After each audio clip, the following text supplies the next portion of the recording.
ask you about what's happening in foreign policy right now. How would you react right away, right now? What would be what you would say as president, given specifically pertaining to the Russian airstrikes in Syria, and how that affects the relationship with Russia and the entire landscape?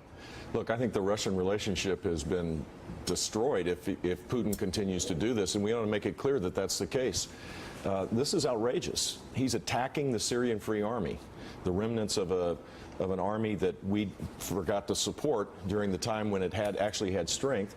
And now, instead of us creating a no-fly zone, he's in effect saying that there's a no-fly zone, including American Air Force. So we're in a position right now where if we don't show strength, this will create problems not just in Syria, but the rest of the world. How do we do that? What's the next move? I think sanctions ought to be on the table. I think we ought to engage with our European allies. Look, UK and Germany, France and Germany both have said that they are prepared to engage militarily as it relates to ISIS, and this was an effort to try to stop all that. And I just think it's wrong. And then on our side, we have Donald Trump saying that refugees need to be sent back if he's elected president. He'll just round them all up and send them back. I mean, this is not an America that I believe is the one that will create peace and security. America values matter, and America's strength matters, and both of those things are at risk right now because of what's going on. Front page of the Washington Post shows absolute ruin in Syria. This is a scene that's been replayed day in and day out. We've had people coming on for the past 3 years asking, what do we do? What do we do? Most Americans obviously don't want, 30, 40,000 troops over in Syria, but we've never heard good answers. I know it's a vexing problem, but what would President Bush do?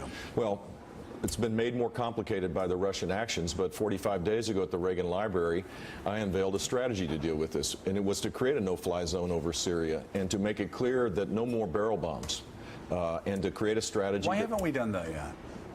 This president doesn't believe that we need a strategy as it relates to ISIS or Assad.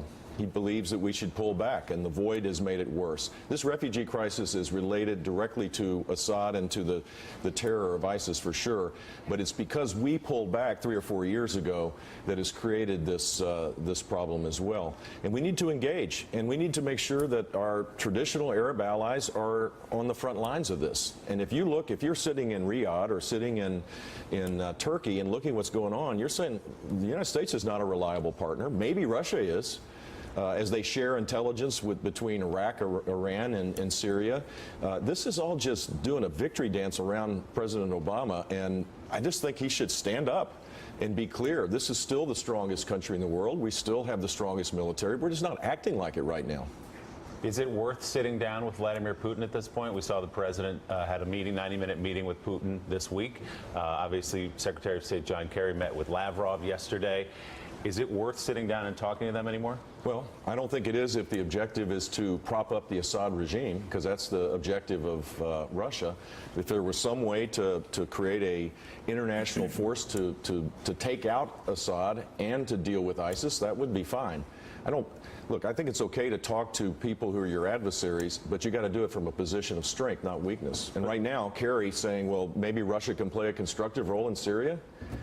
2 weeks ago, they were talking the exact opposite. Every time we do nothing and they move forward, we change our voice, and that just creates incredible instability. Not just in Syria, but around the world. You agree with the president, though, that it's time for Assad to go? He said it a couple of years ago. This week, it's been more diplomatic that there needs to be a managed transition. He's killed 200,000 people of his citizens, innocent. I was at a town hall meeting last night, and a woman named Nora, with tears in her eyes and quivering voice, talked about how she has helped 12 of her family members escape Syria. These are Syrian Christians that, had they stayed, they would have been killed.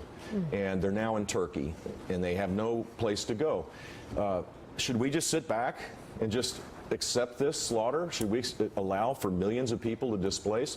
If you're interested in fighting Islamic terrorism over the long haul, we cannot allow this to stand pat. These refugee camps will be breeding grounds for disillusioned people that are going to end up creating problems for us. I want to shift from